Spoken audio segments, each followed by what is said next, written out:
I'm out here today by one of the little streams near our house.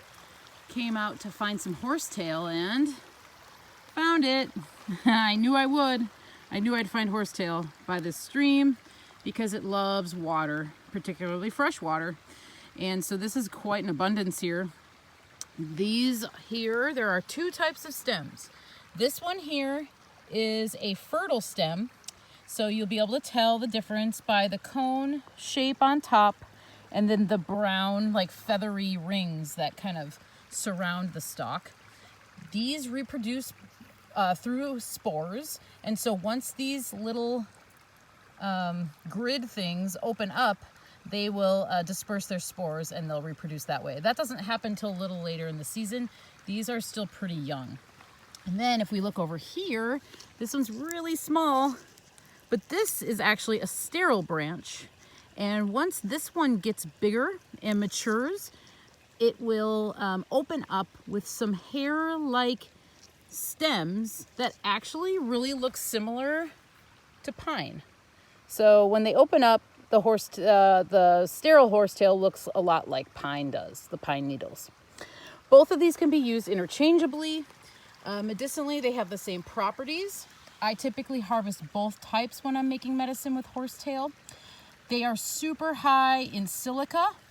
They are high in magnesium and protein. They have a diuretic action, so they can actually help flush the system. If you're dealing with a bladder infection or anything like that, they will help move water. And one of the doctrine of signatures of the horsetail is that because it grows near water, it typically can be assumed that it can be used for flushing. So that's one of the things that horsetail is great for. Another thing it's really awesome for and well known for is developing strong hair, bones, and fingernails because of the silica. And some people say that horsetail are actually living fossils and that they're one of the oldest plants on this plane.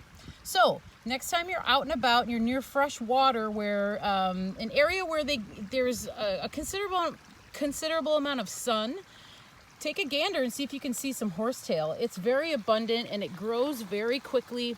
This is the best time to harvest it, in the early spring, because if you get it later in the season, it actually can have some irritating effects to the internal organs, such as the bladder. So this is horsetail, one of my favorites. It's super beautiful, super intriguing, and it almost looks like otherworldly. It looks like it belongs underneath the sea. And yeah, horsetail, get it.